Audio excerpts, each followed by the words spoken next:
Boa noite, paz e graça. Muito bom estar aqui com vocês. Muito feliz essa semana de poder ter participado, passado esse tempo ali com o Anderson, a Priscila, a Manuela, o Estevão. Estou muito agradecido por isso. E também por ter a oportunidade de ter ministrado o curso no SAM, a disciplina Dons e Vocação, e ver o quanto os irmãos e irmãs estão interessados em aprender sobre a Palavra de Deus. Vamos abrir a Bíblia em Romanos capítulo 12.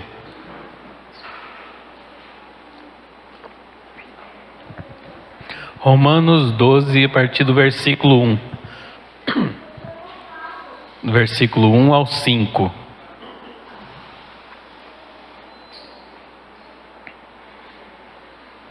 Todos encontraram? Romanos 12, 1 ao 5. Portanto, irmãos, a minha versão aqui é a versão, nova versão transformadora. Tem algumas palavras um pouco diferentes, mas o sentido é o mesmo. Portanto, irmãos, suplico-lhes que entreguem o seu corpo a Deus por causa de tudo que Ele fez por vocês. Que seja um sacrifício vivo e santo, do tipo que Deus considera agradável. Essa é a verdadeira forma de adorá-lo. Não imitem o comportamento e os costumes deste mundo, mas deixem que Deus os transforme por meio de uma mudança em seu modo de pensar, a fim de que experimentem a boa, agradável e perfeita vontade de Deus para vocês. Com base na graça que recebi, dou a cada um de vocês a seguinte advertência: não se considerem melhores do que realmente são. Antes, sejam honestos em sua autoavaliação, medindo-se de acordo com a fé que Deus nos deu. Da mesma forma que nosso corpo tem vários membros, e cada membro tem uma função específica, assim é também o corpo de Cristo. Somos membros diferentes do mesmo corpo, e todos pertencemos uns aos outros. Senhor, nós te damos graças por este momento, por essa oportunidade, por estarmos aqui, por este dia, por este momento de celebração, e nós te agradecemos porque o Senhor é bom, é maravilhoso, e nos trouxe aqui, e também nos fortalece para ouvirmos, para aprendermos, e para colocar em prática a sua vontade. Pai querido, em nome de Jesus, que a sua palavra que for ministrada neste momento, entre o coração de cada um, e o teu Espírito que habita em nós como igreja, venha ensinar-nos de dentro para fora, venha nos ensinar-nos de maneira que nós sejamos transformados e revigorados para a honra e glória do Senhor. Em nome de Jesus, amém. O tema da pregação é transformados pela graça, vivendo como sacrifícios vivos.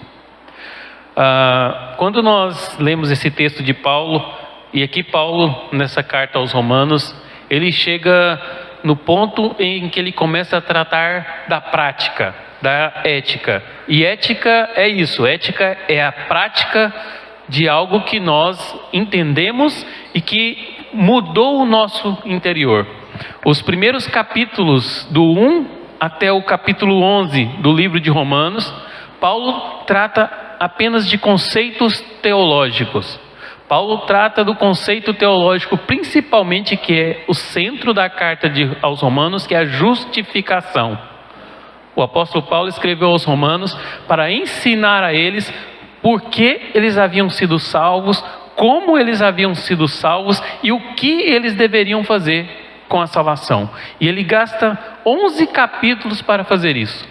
Então, se você pega o capítulo 1 ao capítulo 11, você não vai encontrar ensinamentos práticos de Paulo. Você vai encontrar ensinamentos teóricos. E quando chega no capítulo 12, Paulo vai começar a falar com base em tudo aquilo que ele já ensinou. E é interessante porque ele fala assim: irmãos, eu suplico a vocês. Existe uma súplica de Paulo, e como diz na versão de vocês, eu rogo a vocês. eu clamo, eu insisto, essa é a intenção. Paulo quer que tudo aquilo que ele disse do capítulo 1 a 11 seja visto de uma maneira que eles possam agora implementar isso na sua vida prática diária. E se não for possível isso acontecer, então aqueles irmãos não entenderam nada do que é o Evangelho. A carta de Paulo aos Romanos ele escreve porque existiam judeus e gentios ali em Roma, e cada um estava vivendo a partir dos seus próprios pensamentos. Eles tinham se convertido, mas os judeus ainda viviam de acordo com a lei também, e os gentios viviam ainda de acordo com alguns pensamentos pagãos. E Paulo aqui, ele chama atenção para uma coisa que a gente não encontra em nenhum outro lugar, que ele vai dizer: entreguem o vosso corpo como sacrifício vivo. Essa expressão sacrifício vivo não aparece em nenhum outro livro na história, porque sempre que alguém falava de sacrifício, pensava-se em sacrifício morto. Não existe como sacrificar algo que está vivo e que isso ainda permaneça vivo. A própria palavra sacrifício parece trazer a intenção de morte. E Paulo agora faz algo que contradiz toda a lógica que eles entendiam, tanto os judeus quanto os romanos. Os judeus aprenderam, nós temos aí todo o Antigo Testamento para demonstrar isso, que sacrificar a Deus era pegar um animal, pegar algo que eles tinham, depositar no altar e matar esse animal, para que Deus então viesse e consumisse o sacrifício, também chamado de holocausto. Os gentios, tanto romanos quanto gregos e outros, tinham as suas formas de adorar em seus vários templos, e eles aprendiam que o sacrifício que eles prestavam aos seus ídolos eram sacrifícios mortos. E Paulo traz algo agora que diferencia tudo isso. Paulo diz que eles precisam apresentar um sacrifício vivo. É interessante que quando nós lemos o primeiro capítulo, o segundo capítulo e o terceiro capítulo da carta de Paulo aos Romanos, Paulo ele faz questão de iniciar o seu texto mostrando que os judeus são pecadores, os gentios são pecadores, e os convertidos a Cristo também permanecem ainda na condição de pecadores. Muitas vezes a gente acha que quando a gente se converte, a nossa carne ela some, ela deixa de existir. Mas a realidade é que nós convertidos ainda continuamos pecadores. Basta você pegar o capítulo 2 e ler Paulo dizendo assim: vocês não condenem ninguém por causa de seus pecados, porque o pecado qual você condena, você também o pratica. E ele está falando isso para a igreja de Roma, a igreja que foi convertida a Cristo. Então como eles praticavam? E Paulo fala: você pratica no seu coração, porque o coração do homem intenta o mal. Romanos 3:23, Paulo chega ao auge disso e diz: todos pecaram e todos carecem da glória de Deus. Não há exceção. Eu convertido, eu não convertido, continua ainda alguém levado e contaminado pela carnalidade que o pecado desde Adão nos induziu. E é por isso que Paulo precisa tratar do capítulo 1 a 11 uma questão de maneira teológica, teórica, que eles precisam entender se eles quiserem viver isso de maneira prática. Como é que o cristão vai viver uma vida cristã, uma nova vida, se ainda há carnalidade e se ainda há pecado? Como isso vai acontecer? Porque na época de Paulo surgiram um grupo chamado os gnósticos, e alguns deles acreditavam que poderia se pecar à vontade, porque Deus salvou o espírito. Se Deus salvou o espírito, então a minha carne pode fazer o que quiser. E esse grupo, Paulo combate ele várias vezes em sua carta. E um outro grupo dizia: nós fomos salvos, então nós não podemos participar de mais nada desse mundo. Nós temos que participar minimamente das coisas do mundo. E como é que eles faziam isso? Eles iam para lugares desertos, construíam um pequeno vilarejo, fechavam ali com um muro e iam morar juntos uns com os outros, apartados de todo o restante do mundo. Esses eram chamados os ascéticos. Eles achavam que para evitar o pecado, o único jeito era abandonar a vida comunitária com os outros. E é por isso que Paulo agora, no capítulo 12, versículo 1, vai tratar exatamente sobre a questão do sacrifício vivo. Ele diz aí: portanto, irmãos, suplico-lhes que entreguem o seu corpo a Deus. O seu corpo, não para morrer, mas para viver. Esse é o ponto. Como o corpo deve ser entregue? Não para morrer, mas para viver. Diferente do que os judeus, os gregos, os romanos pensavam, que se entregassem algo a Deus, ao Deus deles, ele deveria ser morto. Paulo diz: Deus não quer mais nada a não ser o seu corpo. Isso contraria tudo, porque Deus não queria só o espírito. E por que Paulo fala corpo e não espírito? Ele poderia ter dito: eu quero que vocês entreguem o seu espírito, porque o ser humano não tem poder algum sobre o seu espírito. O único que tem poder sobre o espírito humano é Deus, porque o espírito humano estava morto em seus pecados, e foi em Cristo que o espírito humano foi vivificado. E quando Deus vivificou o espírito humano, Ele deu condição de que o corpo humano tivesse práticas que glorificassem a Ele. Foi a partir da vivificação do espírito humano, feita pelo próprio Jesus, que nos deu a possibilidade do novo nascimento. E quando nós nascemos de novo, o nosso corpo pode ter práticas que agradem a Deus. E é por isso que ele diz: por causa de tudo que Ele fez por vocês, nós precisamos entregar o corpo vivo, por causa do que Deus fez por nós. E quando nós entregamos o corpo vivo? Quando viemos aqui nessa reunião? Não é só aqui. Isso aqui é uma parte ínfima do momento em que nós devemos entregar o nosso corpo vivo como sacrifício a Deus. Essa entrega deve acontecer em cada situação, em cada detalhe, em cada parte, em cada área da nossa vida. Seja no trabalho, seja na escola, seja na faculdade, seja no casamento, seja no namoro, seja onde for.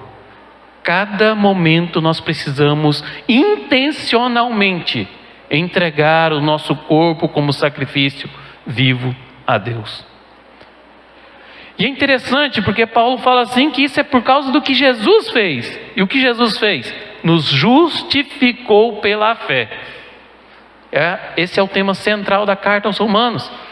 Por causa da justificação pela fé é que eu e você podemos prestar esse sacrifício a Deus. É interessante notar aqui que Paulo fala assim, que esse sacrifício vivo, santo, a palavra santo indica que é separado para Deus. Vivo, isso é com as minhas práticas, do jeito que eu me movimento, do jeito que eu falo, do jeito que eu penso, tudo isso de maneira intencional deve ser entregue a Deus. Santo, isso é separado para Deus. Isso aqui é interessante porque muitos entenderam o sentido de santo. Eu separar-me para Deus é me separar das outras pessoas, e não é isso. Paulo em nenhum momento diz que os irmãos ou as irmãs da igreja de Roma deveriam sair do contexto que eles viviam. Roma é conhecido como a grande Babilônia do Novo Testamento, a meretriz, a cidade do pecado. Hoje se assemelharia às algumas das nossas grandes cidades do mundo. E Roma era o centro de todo o império daquela época. E Paulo não manda eles nenhum momento saírem de lá, porque eles deveriam se separarem a Deus, enquanto estavam vivendo no meio do lugar onde eles estavam. E ele diz: vocês devem entregar o seu corpo como sacrifício vivo, santo e do tipo que Deus considera agradável. É interessante que a Bíblia de vocês fala assim: vivo, santo e agradável a Deus. Isso deixa um certo tom de passividade de Deus. Mas quando a gente lê isso aqui, a gente tem que lembrar como acontecia a oferta no Antigo Testamento, o sacrifício. Quando alguém tinha algo que ia prestar culto diante de Deus, ia sacrificar um animal ou alguma oferta, não cabia ao indivíduo prestar o culto e achar que Deus o recebeu e achou bom. Era o próprio Deus quem tinha que dizer que se agradou. Isso fica bem claro logo lá em Gênesis, quando nós temos Caim e Abel. Cada um pega da sua oferta e leva diante de Deus. E diz que Abel pegou do melhor que ele tinha e ofereceu a Deus. E oferecendo o melhor, diz que Deus se agradou de Abel. Mas da oferta de Caim, que ele pegou ali dos frutos que ele colheu da terra, talvez ele não pegou nada tão bom assim, pegou aquilo que ele não aproveitaria e levou para Deus. Diz que Deus desagradou da oferta de Caim. É semelhante a isso que nós podemos entender quando Paulo fala que Deus deve considerar agradável o que você apresenta a Ele através do seu corpo. E é por isso que esse sacrifício vivo ele é intencional, mas ele precisa ser despretensioso. O que quer dizer isso? Despretensioso. Eu não tenho que ficar com uma neurose de que eu tenho que agradar a Deus o tempo todo, porque não depende de mim. Depende do que Deus fez na sua vida. E como você diz, eu não vivo para mim, eu vivo para Ele. E o que Ele quiser considerar agradável em mim, é Ele que vai considerar. Não sou eu que digo, eu estou fazendo o que agrada a Deus. Na realidade é exatamente o contrário. Quando eu acho que estou agradando muito a Deus, é provável que esteja o desagradando. Porque achar por si mesmo que está agradando a Deus é ensoberbecimento. E quando eu me ensoberbeço, a Bíblia diz que a soberba precede a queda. Deus não se agrada de ensoberbecimento. Então quando eu não vou cometer um pecado. Como eu agradei a Deus por não pecar. Segundo Paulo, a gente não fez mais do que obrigação diante do que Jesus fez por nós. Talvez, é interessante que Jesus diz assim: se alguém receber um pequenino e der a ele um copo d'água, não ficará sem receber o seu galardão. Galardão é algo dado a nós quando Deus se agrada de nós. Isso não acontece quando eu acho que agradei a Deus. Acontece quando Ele sabe que Ele se agradou. Não é quando eu decidi. Eu decidi fazer a vontade dEle. Eu decidi ser santificado. Mas eu não decidi se eu agradei ou não agradei. E quando eu, despretensiosamente, vivo tentando cumprir a vontade de Deus, Ele diz: agora eu me agradei. E Ele nos dá bênçãos espirituais, como diz Paulo aos Efésios. Ele já dispensou sobre nós toda a sorte de bênçãos espirituais. E quando Ele se agrada de nós, nós recebemos essas bênçãos e participamos desse galardão.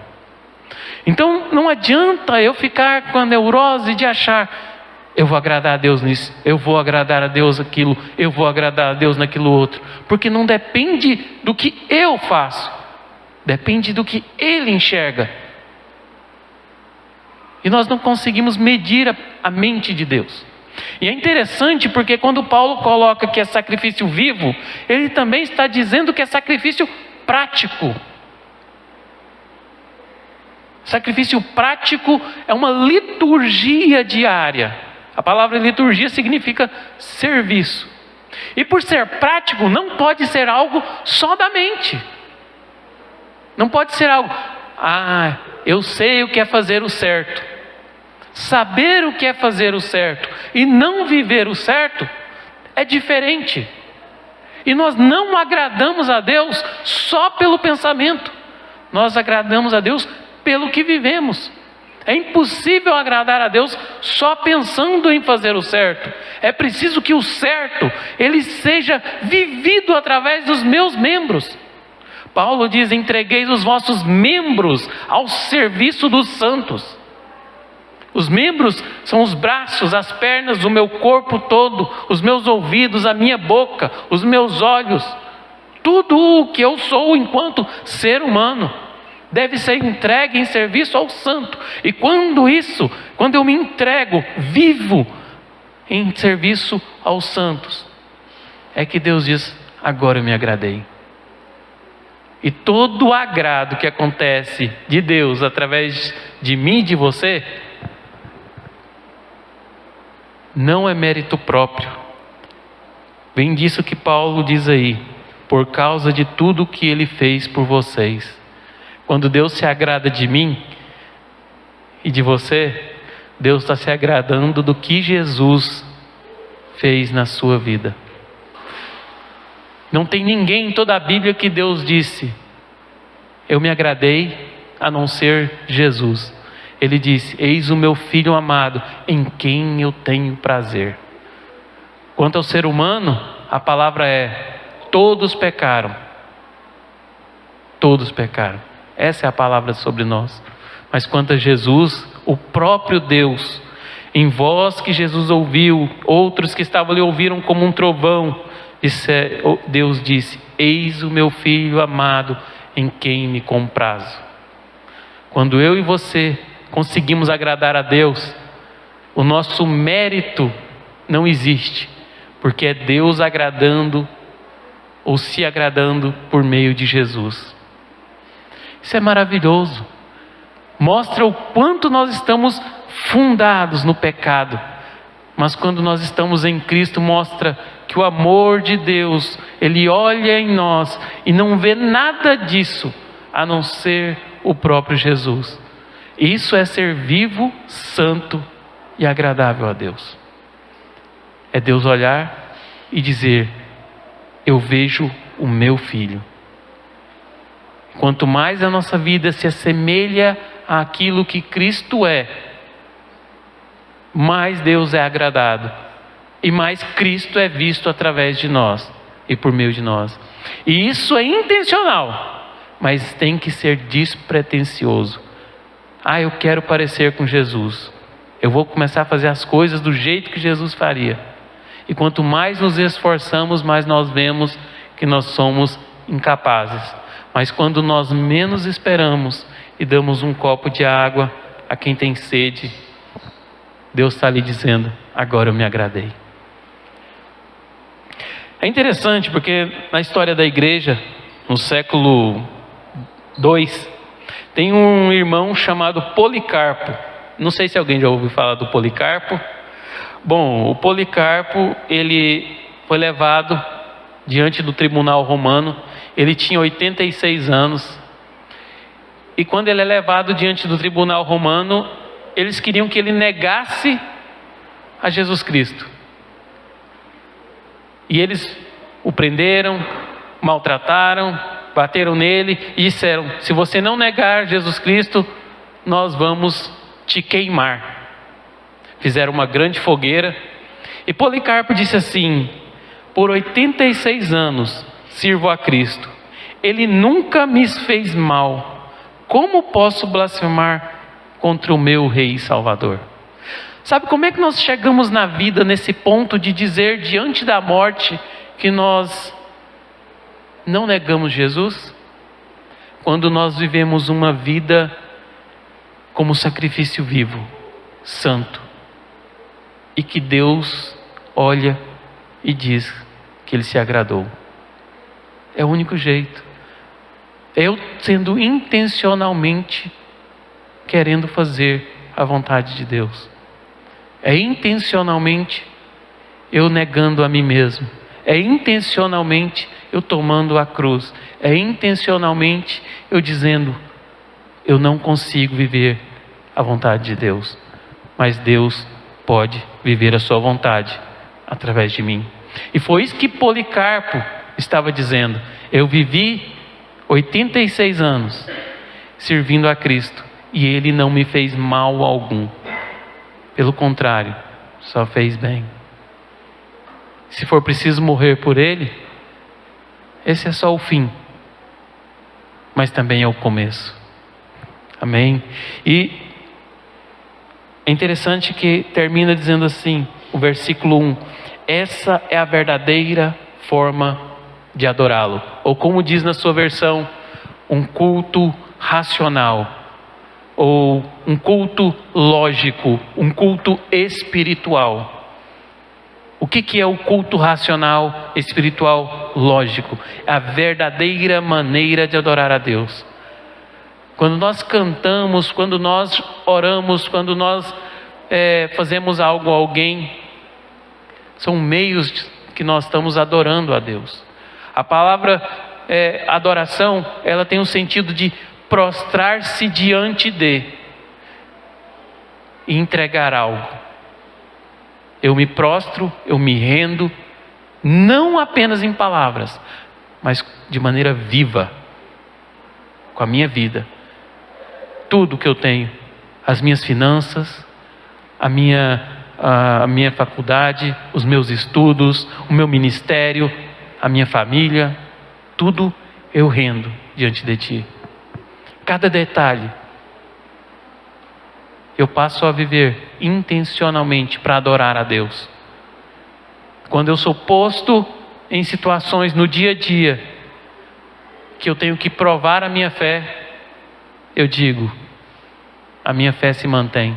Mesmo que isso custe o meu emprego, mesmo que isso custe a minha carreira, mesmo que isso custe muitas outras coisas. Mas eu escolho servir a Deus, porque é assim que Ele quer que eu entregue o meu corpo. Ah, mas você vai perder o emprego se você fizer isso. Deus é quem cuida de mim. Versículo 2 diz: não imitem o comportamento e os costumes deste mundo, mas deixem que Deus os transforme por meio de uma mudança em seu modo de pensar, a fim de que experimentem a boa, agradável e perfeita vontade de Deus para vocês. Ou como diz a versão de vocês, não se amoldem ou não vos conformeis com este século. Não tomem forma, não imitem esse sistema. E a palavra aqui mundo, sistema, século ou sistema, não diz respeito ao lugar, mas sim ao que acontece nesse lugar. Paulo começa dizendo como deve ser a nossa prática. Um sacrifício vivo e santo. É assim que deve ser. E o nosso sacrifício vivo e santo deve ser diferente do que o sistema, o que a prática comum está dizendo. Se as pessoas dizem que você é bobo, então seja, por servir a Deus. Porque é assim que muitos veem. O que? Você vai devolver o dinheiro que caiu na sua conta do Pix? Caiu lá, ninguém me mandou. Alguém depositou, é seu.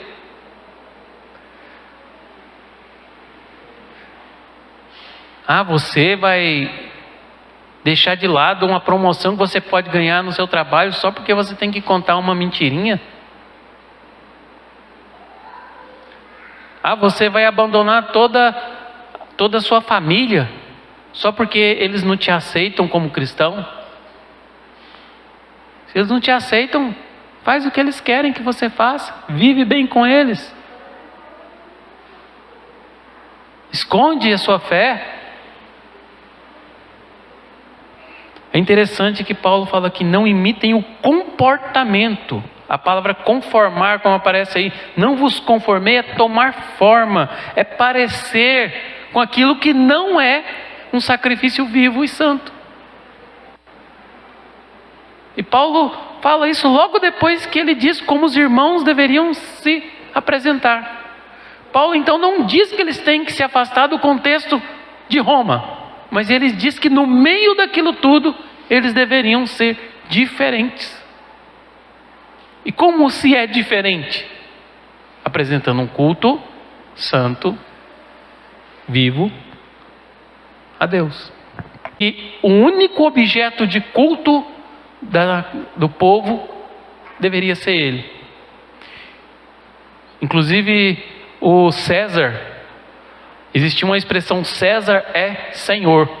E a palavra César é Senhor era equivalente a César é Deus. E cristãos, principalmente os que foram perseguidos pelo imperador Nero e depois pelo imperador Domiciano, logo no final do primeiro século, Domiciano, esses Césares, eles queriam obrigar os cristãos a servirem a Ele como Senhor, a prestarem culto a Ele. Mas os cristãos não faziam isso. Nero pegava os cristãos, inventou que eles haviam colocado fogo em Roma, punha postes, passava piche, amarrava eles e punha fogo. Muitas vezes ele pegava os cristãos e jogava no Coliseu, abria as portas das jaulas, soltava leões, ursos, tigres e outros animais ferozes para lutar contra os cristãos que não queriam reconhecer que Ele era Senhor. Muitas vezes eles nem exigiam que negasse Jesus, eles só queriam serem reconhecidos como Deus. No fim do século I, no início do século II, quando João escreveu o Apocalipse, João previu algo que aconteceu no início do século II, que era que os cristãos não conseguiriam comprar as coisas se não tivessem um selo dizendo que ele havia prestado culto ao imperador. Aquela marca da besta que a gente vê lá, que ainda pode acontecer algum dia, já aconteceu também no início do segundo século. E João previu os irmãos daquela época de que eles deveriam continuar servindo a Deus. Isso está anotado na enciclopédia da história da igreja, do Justo Gonzales. Ele diz que logo no segundo século muitos irmãos começaram a negar a Jesus. E por isso no século III houve muita discórdia de que se deveria aceitar irmãos que negavam Jesus na igreja ou não. Mas o fato não é se aceitamos ou não aceitamos pessoas que negam Jesus na igreja. O fato é se Deus recebe a vida desses irmãos como um sacrifício agradável.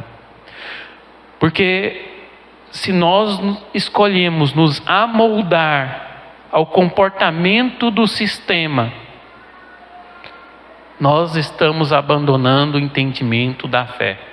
E Paulo diz assim: mas deixem que Deus os transforme, ou como diz a versão de vocês, transformai-vos, pois, pela renovação da vossa mente.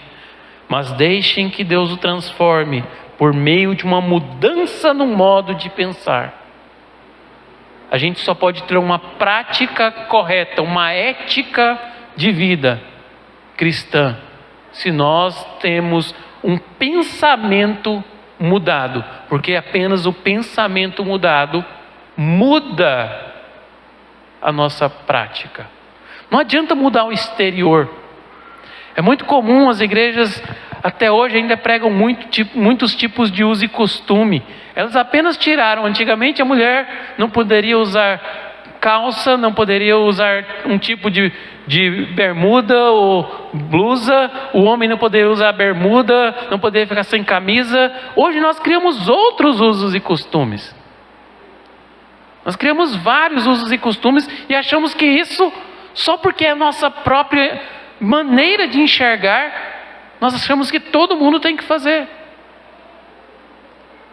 E não diz nada a respeito de como viver o Evangelho. A prática de vida precisa acontecer por uma mudança de pensamento. E ela acontece baseada na palavra. E se a gente quer entender melhor, Paulo gasta do capítulo 1 ao 11 mostrando como essa mudança de mente deveria acontecer. A mente não pratica, mas uma mente mudada, uma mente que teve uma guinada de fé, ela passa a insistir com um corpo pecaminoso de que ele precisa praticar ações que agradem a Deus.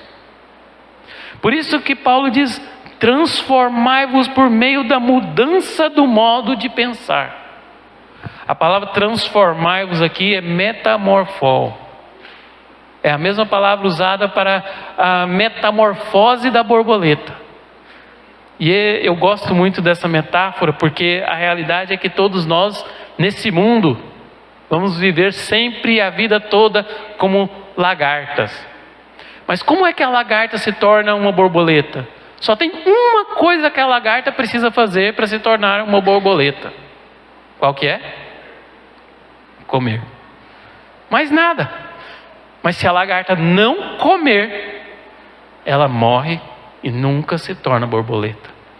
A única maneira de ter uma mente renovada é se alimentando daquilo que renova a mente. E o que renova a mente? A palavra. Transformai-vos, pois, pela renovação da vossa mente.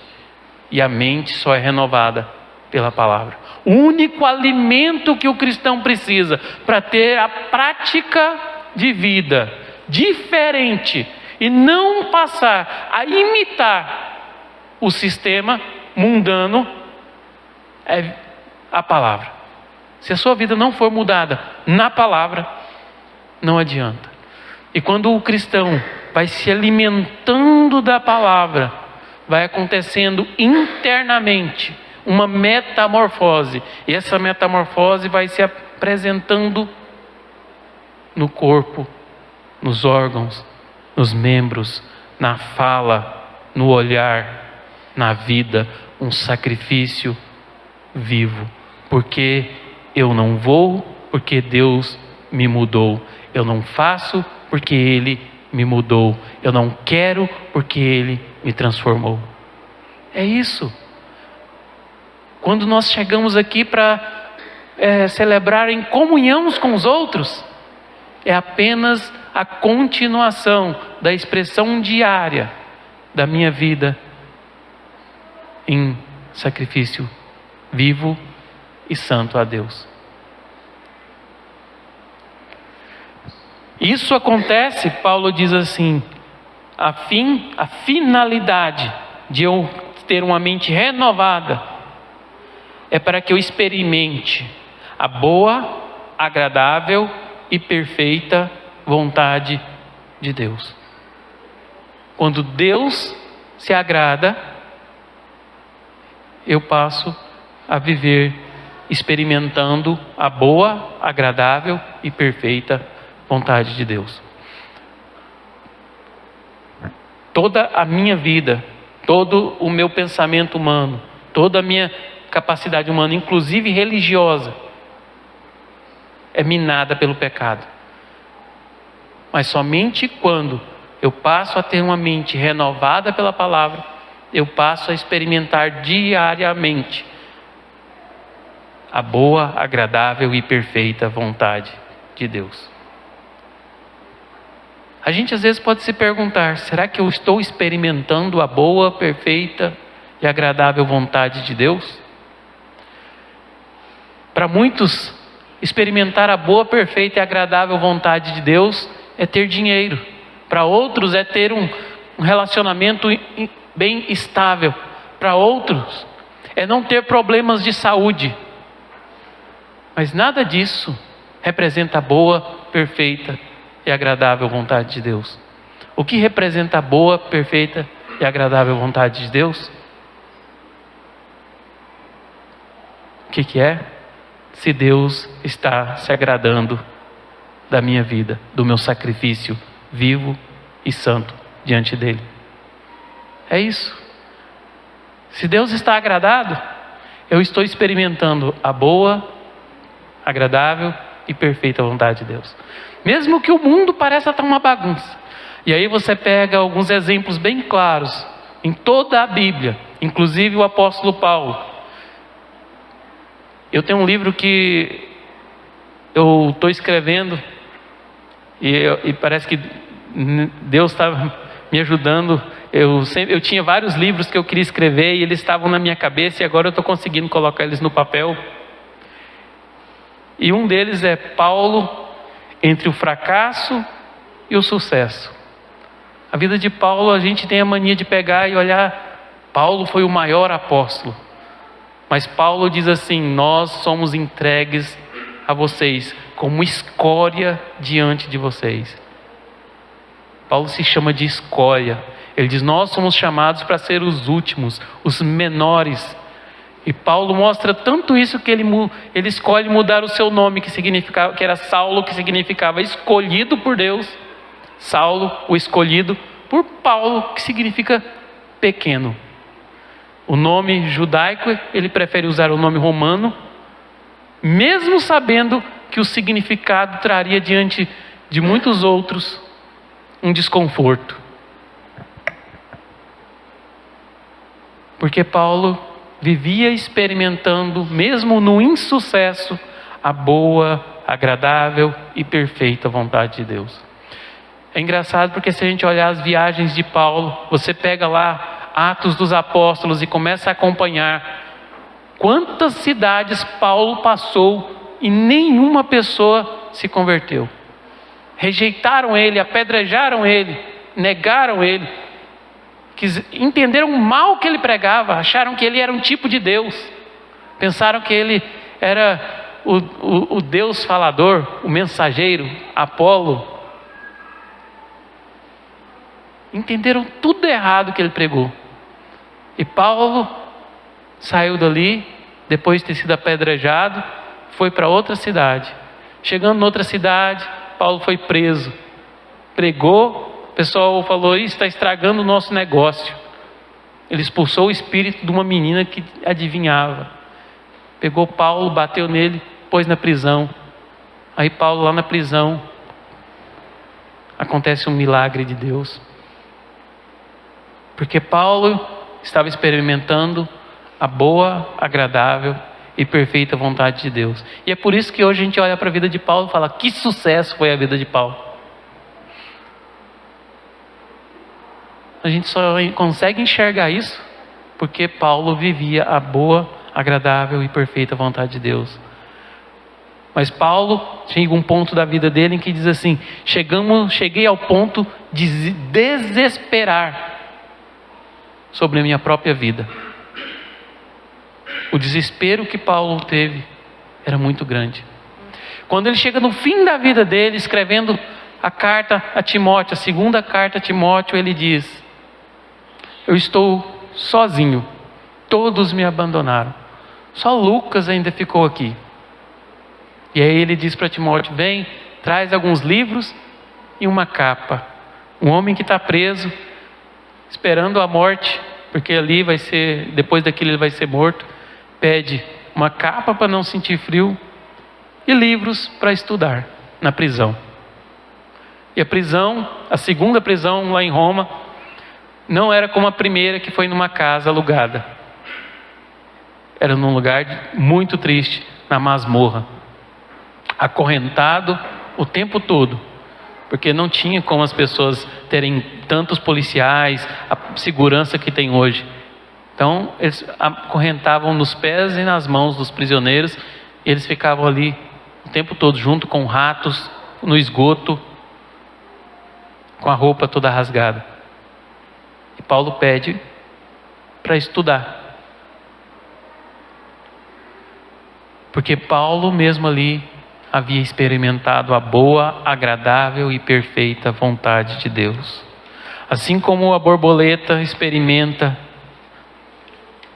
a sua vida toda como uma lagarta e depois só sobra a beleza, Cristo chamou a mim e a você para experimentarmos uma renovação da mente na sua palavra.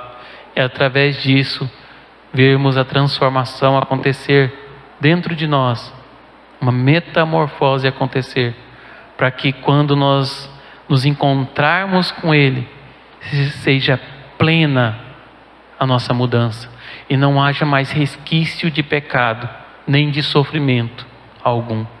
Amém? E por último, Paulo fala sobre o ponto da unidade e da diversidade do corpo de Cristo. Versículo 3 a 5 diz assim: com base na graça que recebi. Então qual é a base para o ensino de Paulo? A graça. Eu dou a cada um de vocês a seguinte advertência: não se considerem melhores do que realmente são. Ou como diz a versão de vocês, ninguém pense de si mesmo além do que convém. A gente se acha muito bom às vezes. Eu prego, eu ensino, eu canto, eu faço isso, eu faço aquilo, eu ganho dinheiro. E Paulo fala assim: ninguém pense de si mesmo além daquilo que convém, além daquilo que vocês realmente são. E se a gente ler o capítulo 1, 2, 3 até o 11 de Romanos, a gente vai ver o que a gente é: pecador. Então ninguém tem que pensar além do que é pecador. Quando eu olho para mim, não há nada além de um pecador. E é isso que Paulo quer que os irmãos de Roma enxerguem. Ele quer que eles olhem para si mesmos e os enxerguem como pecadores. Mas ele não para aí. Ele diz: medindo-se de acordo com a fé que Deus nos deu. São pecadores que receberam a fé. Então, apesar de olhar para mim mesmo e me ver como pecador, eu vejo que Cristo é tão misericordioso que fez nascer em mim a fé. E quando a fé nasce em mim, eu não preciso mais viver como pecador. Eu posso agora em Cristo viver como nova criatura. E vivendo como nova criatura, eu posso enxergar que é Cristo agindo através de mim. E não só eu tendo que agir o tempo todo. Porque se eu agir, eu vou pecar. Mas se eu confiar que Cristo pode intervir através da mudança na mente e da transformação que Ele está fazendo, Ele vai fazer com que eu enxergue que a fé que eu alcancei nele produz fruto. E que frutos são esses? O fruto de misericórdia, o fruto de justiça, o fruto de paz, o fruto de alegria, o fruto da fé, o fruto do amor, o fruto da comunhão, o fruto da paz, o fruto do Espírito Santo, que não mais intervém a não ser nas minhas práticas diárias. As minhas práticas passam a ser de acordo com a vontade de Deus, intencionalmente. E eu passo não a pensar de mim, não de maneira grandiosa, mas de uma maneira humilde. Eu preciso de Deus. Se Ele não agir, eu vou errar. Ninguém pense além do que convém. Ninguém pense de si além. Sejam honestos em sua autoavaliação, medindo-se de acordo com a fé. A honestidade aqui para Paulo é: enxerguem vocês nos lugares ou no lugar que você está. Se enxergue na sua posição de pecador. Romanos 3:23. Todos pecaram, sem exceção, e todos carecem da glória de Deus. É interessante que aqui Paulo fala isso e ele parte para o ponto da diversidade e da unidade. Da mesma forma que nosso corpo tem vários membros e cada membro uma função específica, assim é também com o corpo de Cristo. Somos membros diferentes do mesmo corpo e todos pertencemos uns aos outros. Paulo estava falando para os irmãos: eu não quero que vocês vão morar no deserto, trancafiados. Não quero isso. Eu quero que vocês entendam que em comunidade, em comunhão, que vocês precisam viver. E os membros de vocês, o corpo de Cristo, vai fazer a diferença onde quer que esteja. Cada um com seu corpo, mas sendo parte do corpo. Eu sou o Paulo, mas sou parte do corpo. Eu pertenço a vocês e vocês pertencem a mim. Por isso que Paulo diz: todos pertencemos uns aos outros. Em outro lugar, Paulo diz que todos somos um do outro. Ninguém é cristão sozinho. Todos precisamos da comunhão. O ápice da comunhão talvez seja a ceia, um momento litúrgico, que a gente se encontra como igreja reunida num dia ou 2 da semana. Mas isso se mostra no dia a dia, quando a gente pode ligar para alguém, quando a gente pode orar por alguém, quando a gente pode ajudar alguém, intervir por alguém. E nós podemos usar os nossos dons, o nosso ministério, para a edificação do corpo de Cristo. Uma figura que exemplifica bem isso é de uma orquestra sinfônica. Peguem todos os instrumentos que tem numa orquestra sinfônica: violinos, trompetes, oboés, pianos, saxofone, tudo mais que tiver numa orquestra. E cada um deles vão para um canto, bem longe um do outro, e começam a tocar uma música. Todos podem tocar a mesma música, cada um tocando a sua parte. Mas se eles estiverem longe um do outro, ninguém vai entender nada. Mas quando eles se juntam diante da batuta do maestro, e ele começa a orquestrar, e eles começam a tocar, cada um tocando de sua maneira, seguindo o que o maestro está fazendo, surge uma bela sinfonia. E quando surge uma bela sinfonia, que a gente diz: faz sentido, me dá prazer. Assim é a igreja, Paulo está mencionando. Assim é o corpo de Cristo. Não dá para funcionar um sem o outro, um sem ouvir o outro, um sem falar com o outro. Não dá para funcionar. Só é possível que a igreja funcione assim como é um corpo unido. Se eu cortar a minha mão deixa de ser corpo. A única parte que não se corta e continua viva é a cabeça. O resto, quase tudo pode cortar. Tem gente que vive com o coração de fora do corpo muito tempo, coração eletrônico, até encontrar um coração que possa colocar dentro do corpo. Teve um homem que viveu um tempo lá na Índia com coração de porco. A única parte que a gente não vive sem é a cabeça, que é Cristo. Mas sem mim, sem você, vive. Mas o que é melhor? A gente viver junto e unido ou dispersado?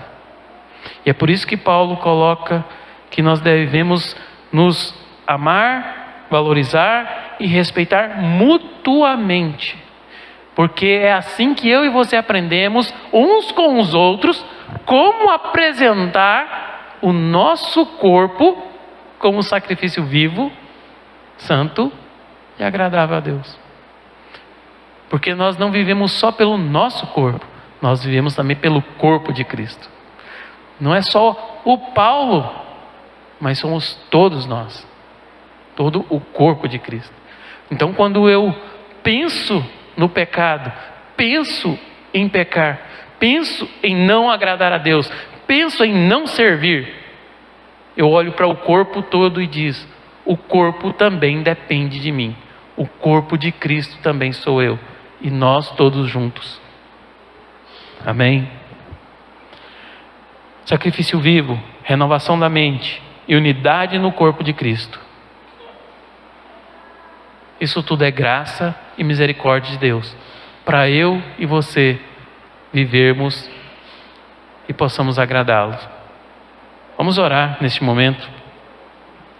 Senhor, obrigado pela oportunidade que o Senhor nos dá de refletirmos sobre esse tema, de pensarmos, ó Deus, a respeito de uma vida que é entregue de maneira viva e santa diante do mundo, mas a Ti, como sacrifício vivo, para Te agradar.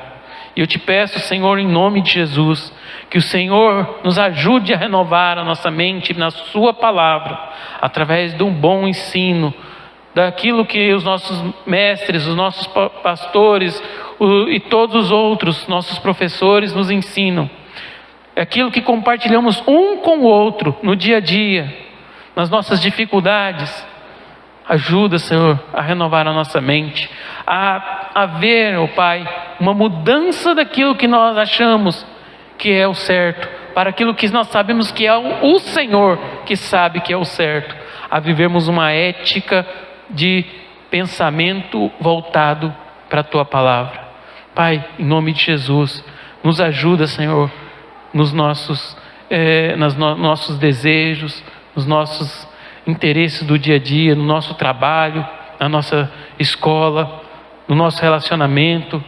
Nos ajude, ó Pai querido, a entregarmos o nosso corpo, as nossas práticas, como sacrifício vivo e santo a Ti, que nós possamos, se o Senhor assim quiser, se agradar de nós, em nome de Jesus. Amém, Senhor, e amém.